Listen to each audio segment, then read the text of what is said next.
Hi everyone, welcome to Taboo Malta. It's a show where we discuss taboo topics in the sunny island of Malta. So, hi, today we have Emma. Can you please introduce yourself to our audience? Hi, thank you for inviting me here. It's my pleasure. I'm Emma. I am a marketing executive at a hospitality industry in the hospitality industry. I'm 24 years old.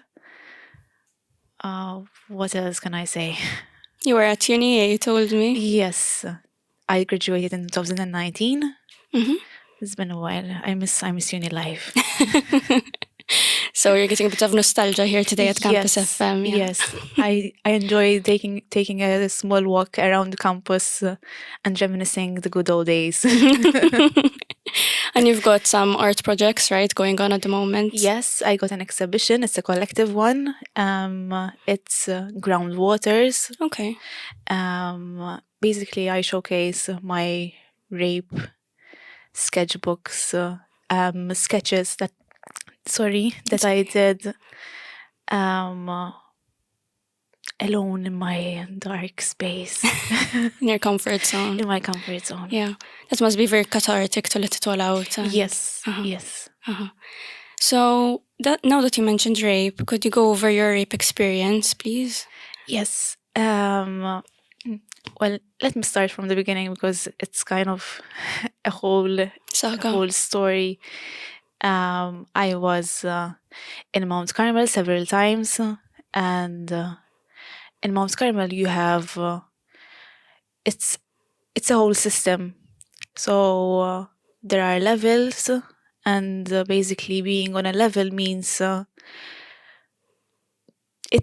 that you have a carer with you and on a constant watch.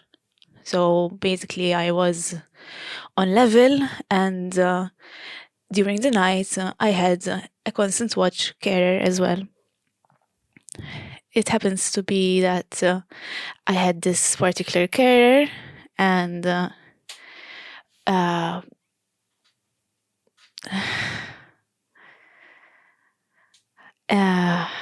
So you were in Mount Carmel before the incident? Yes. Okay. Okay. Yes. And was that due to some mental health issues or? Yes, I was diagnosed with BPD, borderline personality disorder. But I take medication for that, so I'm okay. And there's anxiety and depression here, so link to the whole process. Okay, so you were Mount Carmel, you had care. So with BPD, did you get diagnosed from a GP? Did you go to a psychiatrist and then they referred you to Mount Carmel? Like, what was the process in that sense? It was kind of a hectic one because I ended up in Mater Dei and then to Mount Carmel. And the experience there, it was the first time I was put in Mount Carmel. It was a whole nightmare. Basically, you hear the stigma that surrounds Mount Carmel, and it doesn't really help. But the second, third, and fourth time, they were a bit bearable. They were okay. But the first time, it was a nightmare. During my second stay, I had this carer at night, the night carer, and he introduced himself. We started talking about my personal life because you're in a safe space there, so you talk. It's okay to talk. At least that's what I thought. And I knew that I needed help, and I accepted it to a certain extent. Although at first I couldn't, but eventually I felt safe there. It was a safe haven, and that's kind of, you don't hear that from Mount Carmel, but it's truth. It's a truth. So basically, then I was discharged, and this night carer sent me a friend request on Facebook, and I accepted it. I accepted it, and he started checking up on me. Nothing serious, nothing that was a red flag, you know? There were no red flags. He started to check up on my wounds that I had because of my self-harm, basically. So this was outside of Mount Carmel? Outside of Mount Carmel. Okay, and are they, from a practitioner's point of view, or was he meant to send you a friend request? No. Okay. No. Yeah. Ethically not correct. Okay. Yeah. Yeah. But because then there is the fact that I accepted the friend request, you know? But you were in a vulnerable space, so... Exactly. Yeah. Exactly. I couldn't... The fact that he was there to help in the first place, it felt okay to accept his friend request.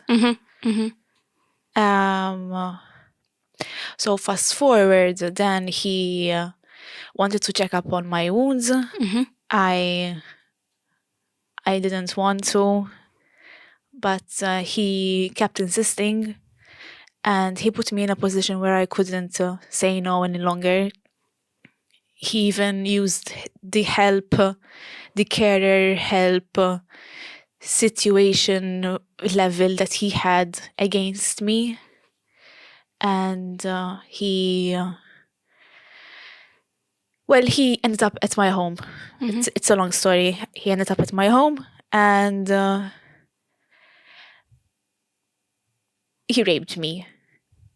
There's a whole story. There are a lot of details, but I rather would not go in there. Then I ended up in Mater Dei. I called helpline before that. They convinced me to call the police. Ended up in Mater Dei, and then there's the whole process that you have to go through the rape kit, basically. So forensic results, forensic. I don't know the exact terminology. You had to get checked, basically. Exactly. And yeah, did they provide like a morning after pill or something? Yes. Okay, very good. Okay. Yes. They did. It made me feel better. The fact that there was this option. Because you don't know. Exactly. You don't know. And did you feel that the process was good in helping you physically and mentally, going to Mater Dei and?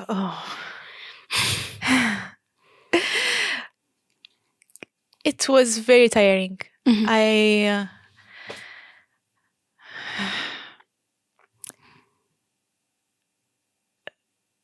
There's going to be a lot of silence. It's okay. Take your time. Don't worry.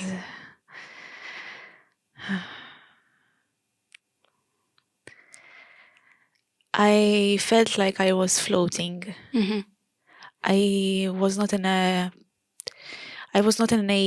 place where I could decide what was good for me.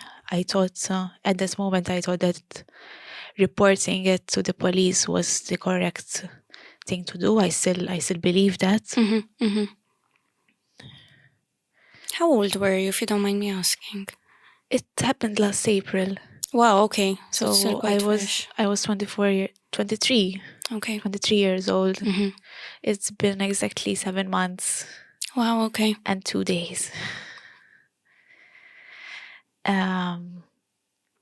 The process in Mater Dei is a nightmare.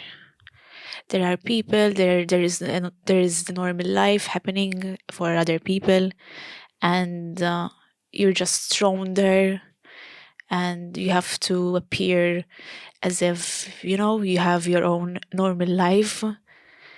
But you don't have your own normal life. That shit it's crazy, and you don't want to go through that. But being there, I had there was Victim Support Malta, which helped so much. I wouldn't have done it without their help, honestly. Then the rape kit. The rape kit involves swabs, blood tests.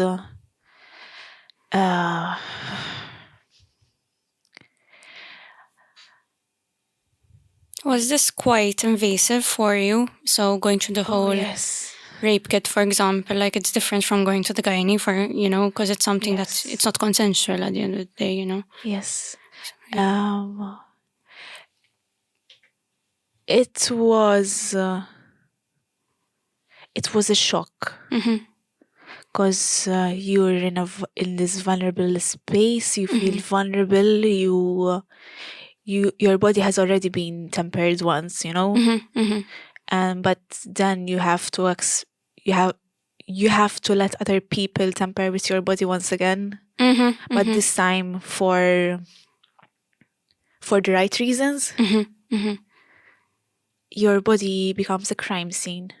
Okay. And the thought that your body is preserving this evidence, it's You just want to detach from it, probably, right? Because you Yes. feel like your body's external to you, probably, right? And that. Yes. scenario. In fact, there was a point where I was in Mater Dei and I felt like I was okay because I had detached to my own body. I couldn't accept the reality. There was still this normal life happening around me, and I couldn't accept the fact. There was no space for me to accept the fact of what has already, to go through what had happened the night before, because it was very hectic. I was very anxious.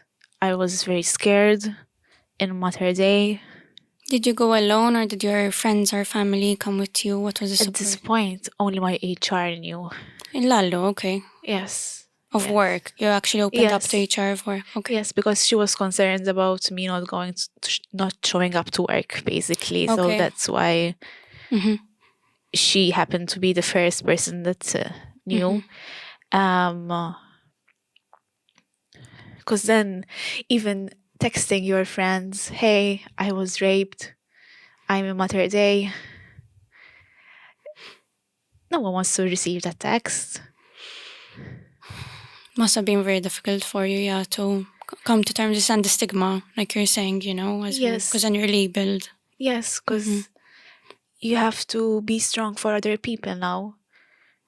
You have to tell them, yes, I was raped, but hey, it's okay. I'm still me.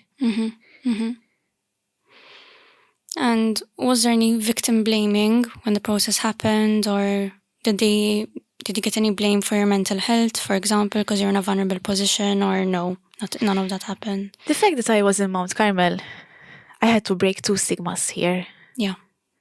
And it wasn't easy, neither of them. Either of them.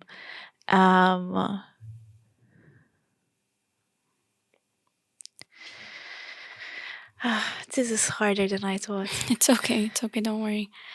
So you mentioned you went to Mater Dei and you went through the whole process. When you came out of it, did it then hit you once you went home and everything? Because you said that Mater Dei, you felt like you could deal with it, sort of, because you detached from your body. Yes, but you have to go. In Mater Dei, there is no structure whatsoever. Okay. They are not ready. They are not prepared for they're not prepared. There is no space for rape kits to happen. You have to go from one place to another and you're leaving forensic results, forensic pieces of yourself in every place around the hospital. Because there is no one room that you get tested, there's no one room for the rape kit. It's all scattered around the hospital. You have to go to the gynae, you have to go to the other room, and then the other room, and then the other room, and you have to repeat the story to each and every person. Sorry. And the fact that you have to keep repeating yourself it's like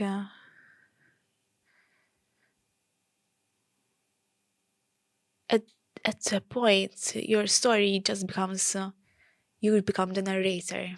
Mm-hmm. You detach from the story, and I think that's how I dealt with it at that time. It wasn't my story anymore. It was just I was just narrating a story. Mm-hmm. And probably feel like a broken record because you're saying it over and over and over again, and you get emotionally tired and fatigued over the whole process. God. Oh my God. Because repeating your story, it's traumatic, obviously, you know? Oh my God. So, In Mater Day, I spent a day in Mater Day doing the forensic shit that I had to do. And I remember at 3 p.m. or 3 p.m. I think, or 2 p.m. I was feeling drained. And was there no like psychologist or therapist or anyone around you to like, kind of guide you through the system and your emotions? I had Malta Victim Support Malta with me. Okay, with you. And I had a police officer as well with me. Okay, and how did they make you feel? Since they were strangers to you. They were strangers, but they knew how to deal with it. Okay, very good, okay. They knew how to tackle the problem. At least Victim Support Malta knew exactly the right words to say. They knew where to go, where each place was. So I just let it up to them to guide me and to take me away from one place to another. But I remember going to the gynae. The last place was the gynae, I believe. And I remember I was so angry. I was so tired. I was exhausted. I was scared. I felt like shit. At that point, every person that I saw was a trigger. Every fat person that I saw was a trigger because he's a fat man. Okay. My rapist is a fat man. And that's an obesity problem in Malta. And that concerns me because every fat man is a trigger for me, especially a shaved fat man. Okay. And there are a lot of fat men in hospital. And but the gynae was a woman or a man? The gynae was a woman. And see, okay. But I was angry at her. I was angry at the police. I was angry at everyone. Because I didn't know who to target my anger to. Because my rapist was living his life. He continued on his day. He texted me the next morning saying, "Hey Emma, are you okay? Is everything okay?" And I remember the policeman told me, "Don't answer." At any point during the experience, did he ask you for consent? And did you say no? When the rape happened, I was asleep. Okay, so yes, it's non-consensual. I was sleeping. Yeah. And I think I need to explain this a bit further because the stigma and the victim blaming here is at its peak. Because, why did you let him in? Why did you give him his address? Why did you give him your address? Why this and why that? And by these questions, they don't know that they're victim blaming. They're blaming the victim. I am the victim. Coming to terms that I am the victim is a hard thing because I'm not a victim. I'm a survivor now. But questioning the fact that why did you accept the friend request? Why did you invite him over? Why did you give him his address? What did you expect? It's like excuses, basically, that they're trying to kind of pigeonhole you in, into the, no. Again, you were in this vulnerable position. You said you were dealing with BPD. he was or he still is, I don't know, in the healthcare system. So even going to Mater Day, he isn't anymore. He's not working there anymore. Okay. He is suspended. Very good. Okay. And with this whole process of being at Mater Day, did you have to open like a legal case against him? Like what happened then? Did he get reprimanded? Was his license taken away, or you don't really know the details? I want to continue with your last question. Sorry, okay. Let's go back to that. Yes, sorry. Because I want to explain that with the victim blaming, the fact that they ask, what did you expect? That was what did you expect was going to happen? What did I expect? I expected help. Exactly. I expected a friend to listen at that point. He was my carer. So that's what I expected from him. But he put me in a corner where I remember him being next to me, and he started to clean my wounds, and at that point I broke up. I started crying. I was in this space where he made me feel that I had to be taken care of, like I couldn't take care of myself, and that was not the case. I could take care of myself. I can take care of myself. But he put me in this space where you can't. You have to let me help you because you're not capable of helping yourself. And from there on, he started touching. He took me to my bed. He demanded that I change to my PJs. He took away my bra. He put me to sleep. He came in the same bed with me. And here people would say, why did you let him sleep in your bed? Why didn't you just kick him out? But I wasn't myself. I had been tricked. Well, you put a lot of trust, right, into this carer. Yes, so you would have never believed that he would have done or think of doing anything like that to you. Exactly. I didn't have the ability. I didn't have the ability to kick him out. And then at 2 a.m. he started touching. He started kissing. He raped me. That's another thing. So you're saying 2 a.m. So obviously at this point in time, during that day, you probably were tired. Oh, I was exhausted. Your defenses were down as well. I was exhausted. Anyone would be just like, I was exhausted. I remember shaking uncontrollably when he was on top of me. I opened my eyes and he was staring at me.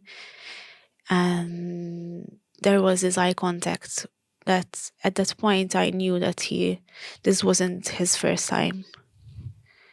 There was this feeling where I'm not sure, because I don't know, but there was this feeling that, hey, he tricked you. You were tricked. You are here. He's on top of you, and this is not his first time. He knew exactly what he was doing. He knew exactly the right cards to play. And I remember shaking uncontrollably. And so it was obvious physically that you didn't want this to happen. Exactly, because my body froze. I didn't push him at that point. And people say, why didn't you fight for yourself? Why didn't you start shouting? Why didn't you started? You were under shock though, right? So I was not just under shock. He's a fat man. He was on top of me. you couldn't. I was scared to that he was going to put his hands around my neck. I didn't know what he was capable of at this point. He had already crossed every line. I was scared that he was going to kill me because I was not going to let him rape me. But at that point, he had already raped me. But I couldn't continue letting him take advantage of over my body. And as I started shaking uncontrollably, he looked concerned that I was shaking. He started telling me, "Stop shaking, stop shaking, stop shaking. It's okay. It's okay. Nothing happened. It's okay." And his words, I remember his words still in my mind, and they're echoing. It's okay. And I thank my body for shaking, because although it froze in a fight or fight reaction situation, my body froze. I was angry at my body. I wanted to shout. I wanted to scream. I wanted to push him away. I wanted to destroy him because he had already destroyed me. It sounded fair at that point, He destroyed me. He violated me. And at that point, I knew that I had to fight for my justice, because I couldn't let him, this monster, destroy other people's lives. Because I like I said, I knew that I had this feeling that it wasn't his first time. So I had to fight for other victims. I had to fight for future victims that he is raping. Because I don't know, But so he's not in prison, or? Oh no. There isn't even a case yet. No. Because the magistrate asked for 6 reports. And basically these 6 reports come from different sectors, like forensic results, like the hospital, police reports, 6 of them.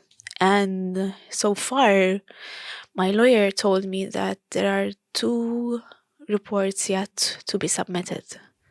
So the magistrate cannot move forward with them. So it's like at this point I'm... So he's walking freely basically at the moment, just... He's living his life with his wife.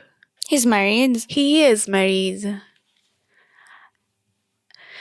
He's living his life, and he is celebrating his wife's birthday. He is... because I follow his wife. I feel that I have to check up on him, to see him as happy as he can be. And I'm here and I'm stuck and I am traumatized, and my life was broken, and his life is still continuing as if nothing happened, as if it is all okay. Like he said, it's okay. And basically, I'm still waiting for the magistrate to rule out if my case is believable enough. Because that's what it comes to, was my narration believable enough? Am I to be believed? Because basically that's what the reports are for, Were the reports good enough? Was my English, was my statements good enough for the magistrate to rule out that this case is a case? No wonder people give up if it's such a process to go through. And I'm imagining even financially getting a lawyer going through all this. To be honest, my lawyer is from Victim Support Malta. Okay, amazing. They supported that way as well. And of course, if it wasn't for that, I wouldn't have filed a report, because yes, I just started my life. I don't have that kind of money to fight this fight.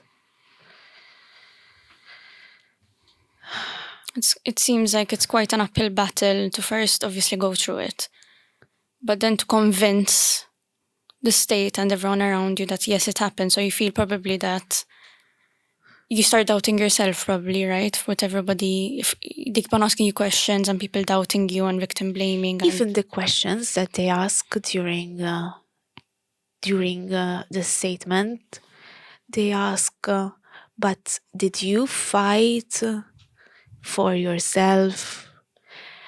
And I remember shouting at the psychiatrist and telling him, no, I couldn't fight for myself. I couldn't fight for my body. He is a fat man. He was on top of me. What did you expect me to do? You didn't have the strength to push him off, basically, yeah. No.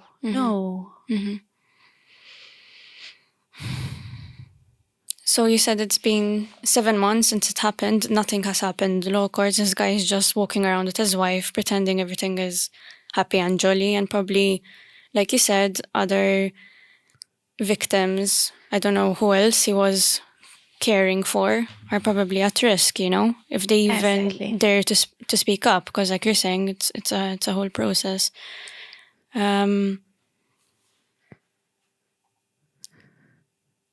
And since then, has it affected your own personal relationships? Like, were you in a relationship at the time? I've been in a relationship for 7 years now. Oh my God, okay. Yes, and we're preparing to get married in 6 months. Congrats. How sweet. Thank you.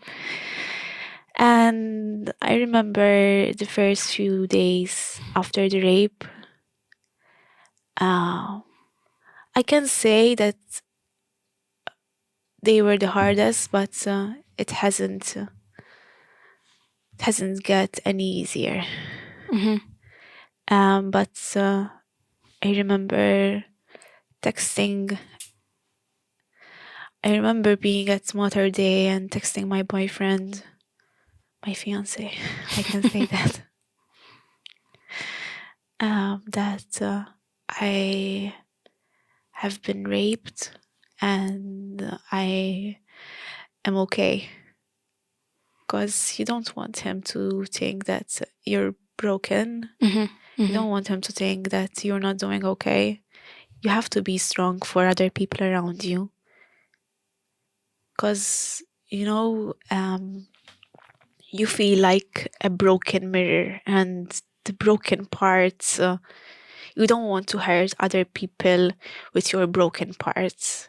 You want to protect other people from what happened, because you couldn't be protected. But knowing that this will break other people, your friends, your family, it's a whole trauma in itself. And I remember the first night, I remember messaging him, and he came straight from Gozo, because I'm Gozotan. Oh, okay. He came straight from Gozo, and we slept. Because then, you have to go back to your crime scene, because it happened in my bed, in my own bed. And I had just bought this place, and it was my safe haven. I was starting decorating the place. I was making it my own, and then suddenly it becomes a crime scene, just like that. And you have to live in it. You have to be okay with it because, you know, it's your place. I couldn't let him win over the fact that I couldn't let him win with my place. I couldn't let him win and steal it from me. And I still struggle with it every day. I have to live in this place. I want to live in this place. I don't want him to win.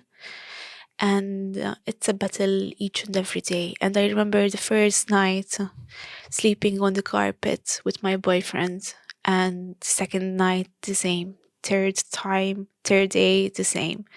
And it went on for weeks and months since I could go back to my bed and sleep on it. And because you are living in your trauma, you are living in your trigger, you're living your triggers, and it doesn't get any easier. Because then part of the rape kit involves my blanket.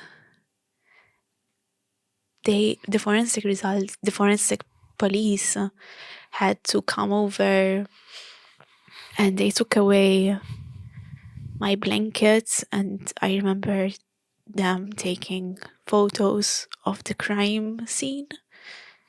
And these are things that you only watch on TV. They are not things that happen in real life.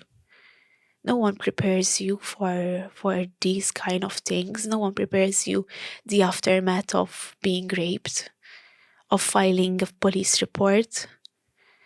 And I think that's a problem, because in an ideal world, we don't want to know about these things, you know? In the ideal world, no one gets raped, but we have a prison. So these things happen, and we have to live with the idea that, you know, you can be the next that's going to be raped just because you're a female. And not just because you're a female, because males get raped as well, but the results show that females are more prone to being raped. And you have to give out your panties in the hospital, you have to give out your blankets, you have to let people take photos of your naked body. That's part of the forensic results, the forensic kit, rape kit, basically. And you have to let people swab you, and you have to be okay with it, because, you know, you want to think that you're doing the right thing for yourself at that point. And you know, who's going to prepare you for being for your panties being taken away in the middle of the day, in Mother's Day, and you have to walk away with no panties, you know? Who's going to prepare you that I should have brought an extra panties with me, you know? This stuff doesn't happen. This stuff can't be true, but it is. And people need to know this, the aftermath of being raped. And how do you feel you got your power back after the situation? So, for example, talking about it, I think, is a sort of kintsugi experience where you're kind of piecing yourself back together, and framing the situation in a way where you are strong and it wasn't your fault and it happened. So it takes a lot of guts and courage and bravery to continue fighting, I guess, against the legal system, the whole system of Malta. Like, obviously they didn't give you a time range when this will actually get solved or what will happen. We all know how the legal system is in Malta.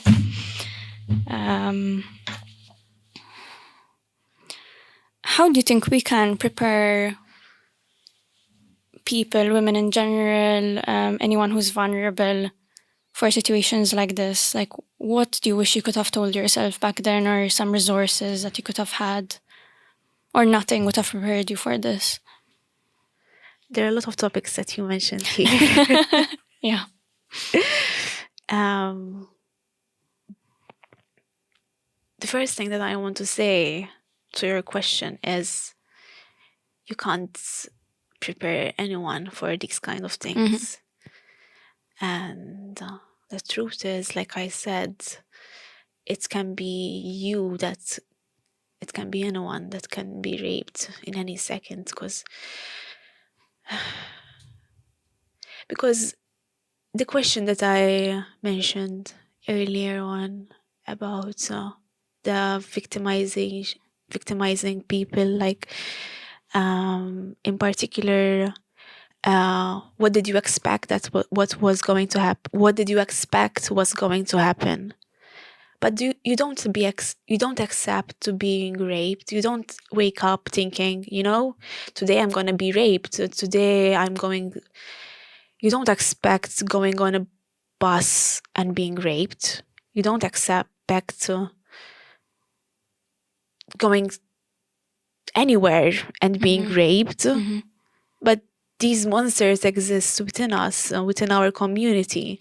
I think, though, there's a bit of a miss in the educational system where we are not taught about consent and PSD. Growing up in secondary school, I wasn't, for example. We're not taught about contraceptives. We're not taught these things, and I think we should be when we hit puberty, So no, you don't expect to be raped, but you expect them to have a basic educational, informational knowledge of what not to do, Exactly. And I think the fact that we're in a Christian country and these things happen and they're kind of brushed under the carpet, I find it very ironic in a way that these people are just like living on with their lives, thinking, and everybody else probably on social media thinks everything is okay, everything is, and you're here broken trying to pick up the pieces, basically, which is very unfair.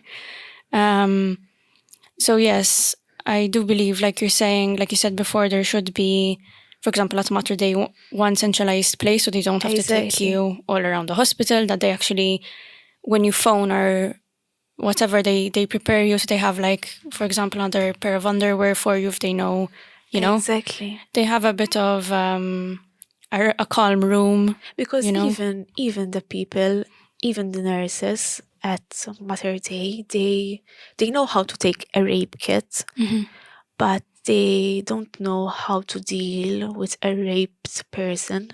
Exactly. So I think with the police and healthcare workers, I don't think that when they're studying or at any point, or if they do, it's an optional unit, if I'm not mistaken, that they get emotional intelligence training.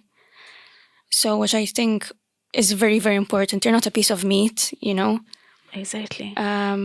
But yes, they're helping you, but it should be done in a certain way as well, where you don't feel violated. Exactly, because it's very invasive. I can't even imagine someone doing that to me and nothing has happened to me, like taking away my underwear and my blankets and being stark naked and people taking photos of me. If I had gone through something like this, So I think a lot needs to be worked on to actually help the ones who actually speak up, because we don't know how many people haven't spoken up because they just gave up, because they're like, it's not worth it, for example, Exactly, because even at the hospital, once they are taking swabs, they don't understand why you can't stay still whilst they're taking the swab.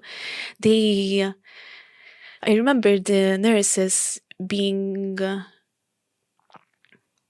almost angry, frustrated at me for not staying still whilst they're swabbing me. And I remember I think it was the psychiatrist, that he had to explain to the nurses that I had just been raped. I had just been violated. and putting something, I'm going to be explicit here, okay? Putting something in my vagina again is going to make me feel like I'm being raped over again. They couldn't understand that.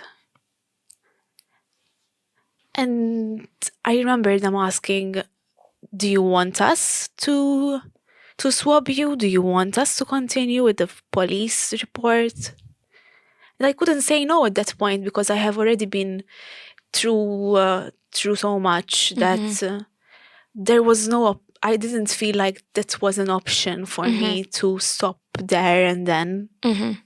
But I remember that question, and I remember how cold that question felt at that moment. Like, yes, of course I want to continue, but please be reasonable with me. Be gentle, right? Be gentle. And there were people that were gentle. There were. I can't exclude the fact that, you know, the police were gentle. The Victim Support Malta, they were very, very gentle. They followed up several times with me, and they even offered the lawyer, like I told you. They offered psychologists, but I had to refuse because I already had my own psychologist. Okay. But there were these.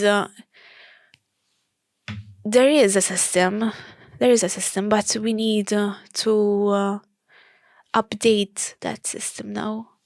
And you asked me about how I deal with it now, and the truth is I am still struggling with it, and it doesn't get any easier. Last week I was back in Mount Carmel because of it, because of the PTSD, and it feels like it just happened, not 7 months ago. It feels like I have been raped yesterday. And saying that out loud, I have been raped.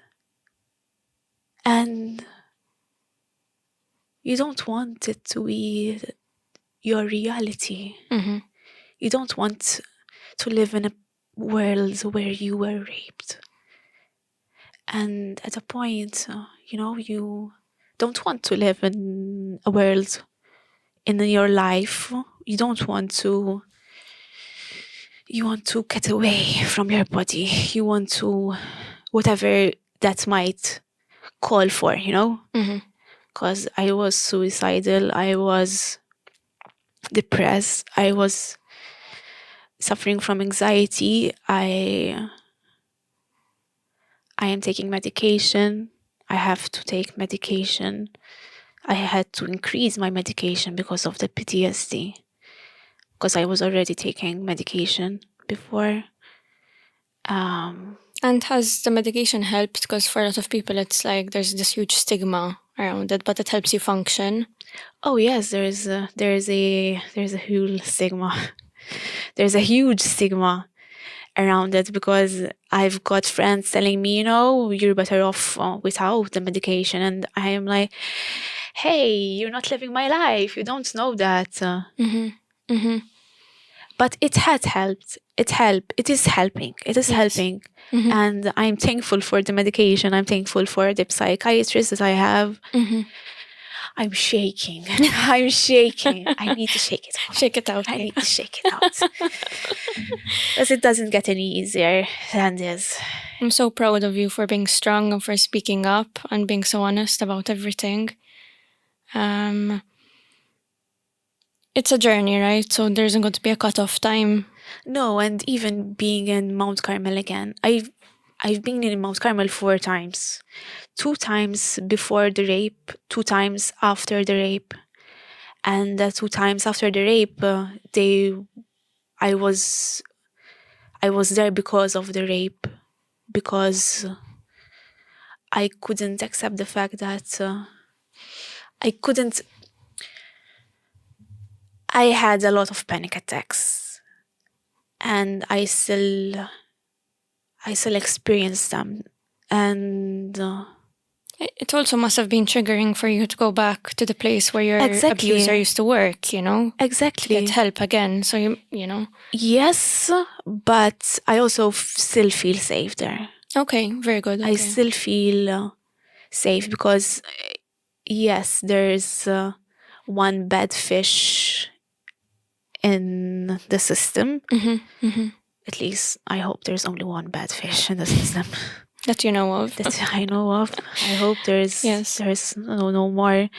But I can't exclude the fact that there are other nurses, other carers that they do so much for the patients.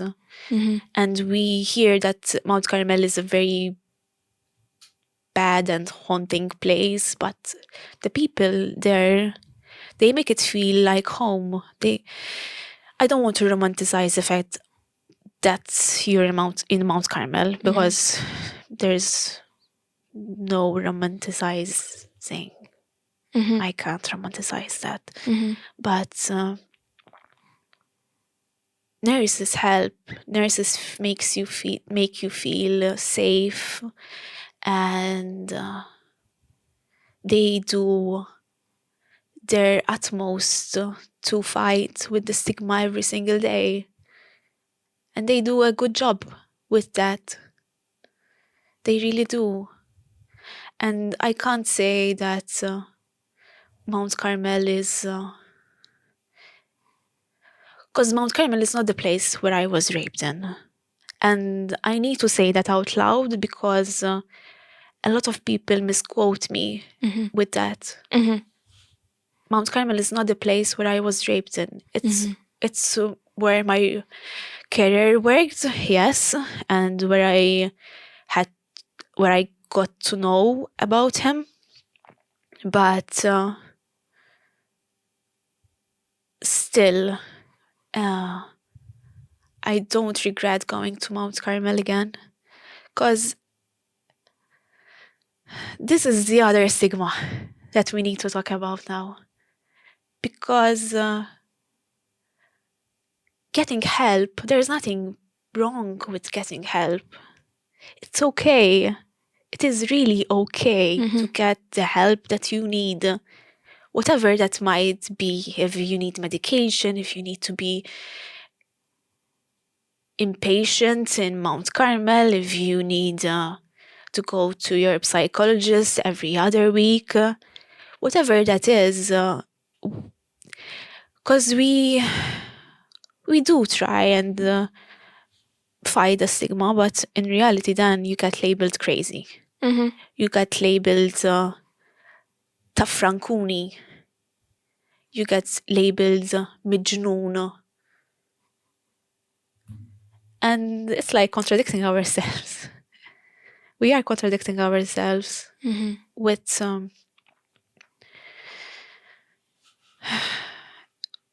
the fact that no one of us is okay. I think we should all be in therapy, to be honest. We all need therapy. Yes. In fact, yesterday they came out with the mental health hotline 1579. Really? So it's a free hotline. I know there's a Richmond Foundation as well. And there's another helpline as well, 179, I believe, that I think so. I had called them several times, and I had called Richmond Foundation again and several times, and they help. They really do help. Amazing. They really do help, and they make you feel safe, and they make sure that you are safe. And if you're not safe, they will make sure that you're safe. So it's funny, actually, because once you do reach out, even from my personal experience, so I got referred to the psychiatry clinic in Hal Ormy. And like you're saying, they do check up on you. They like call you every few weeks. They're like, "Into all right? Do you need help? Are you okay with cleaning?" Like they actually follow up. And yes. So then you feel, why didn't I get this help sooner, you know? And exactly. It was all about that stigma where everyone, like you're saying, so if you've got an imbalance in your brain of serotonin and oxytocin, then yeah, you need to fix that. So why are we all suffering in silence, trying to be brave, saying, no, we'll get through it? Exactly. Like at the end of the day, who the hell cares, you know? Take care of yourself. look out for yourself, and you'll get better. You'll get through it. And I think this whole experience as well teaches you who your true friends are, and that you are strong and you can get through anything, you know? Yes, because we think that being brave means being our own hero sometimes. Yes. And sometimes we need help. Ask for help. Yes. Exactly. Yes. And there's a lot of stresses at work, and there's a lot of stresses during university. Yes. So why not?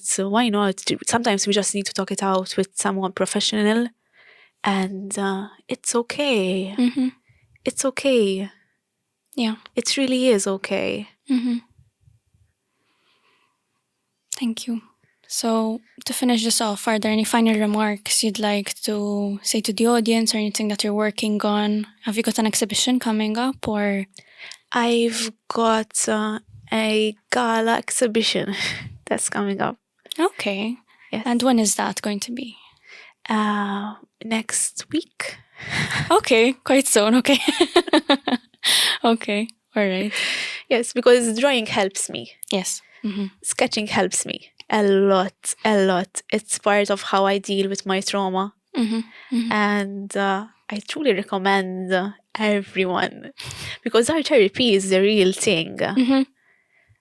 I never thought about it in that way, because I studied art and I studied digital art as well. Mm-hmm. But art had helped me like no other. And I think I am the lucky one, because I've got my art. I think I am the lucky one, because I found support. Mm-hmm. I've shared my story on my Instagram, and I keep receiving support. I am so very thankful for anyone that reaches out, because although there is the stigma, although there are the bad and stigmatizing, victimizing people out there, there are many other people that will support you. And this is something that I need to say, because although you will get victimized, you will also receive support from others. Mm-hmm. So it is okay to speak out, because although there is a very big chance that you'll be victimized, you're not a victim. You are not what happened to you. And we need to continue living our life and put this behind us. And it's very, very hard to put this behind us, because you get reminded and you get triggered very easily. And I'm preparing to get married in 6 months, and I don't know when my court day is going to be, if there will be a court. I hope there will be a case. I really, really hope there will be a case, because I've done everything that I could have done. Mm-hmm. I don't think I can do any more, but continue speaking out, continue normalizing the fact that people get raped, and we have to help those people. So if someone has been raped, for example, is there a hotline they can call, or a website, or what is the first step? I called helpline. I called 179, and they guided me to call the police. But you can also not call the police if you don't want to go through that. But you still need help. And is there a time frame? So I've heard that you can only get checked like 24 hours after it happened at Mater Dei, for example. Like if it's been a month, for example. Unfortunately, yes. Unfortunately, yes. But you still need help. You still need therapy, and you still need to talk it out. And I think you still can file a report though. I'm not Okay. 100% sure about that. Okay, so for anyone listening, if they're going through this, they can contact Victim Support Malta 179, and they'll be guided from there, right? Exactly. Okay. Exactly. Okay. Amazing. Okay.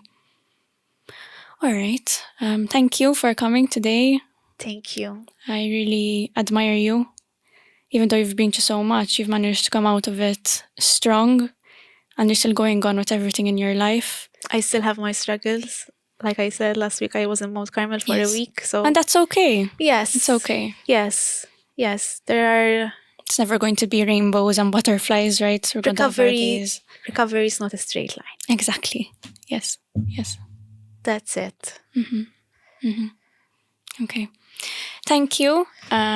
If you've got any similar stories or would like to talk about any taboo topics, please contact me. Thanks.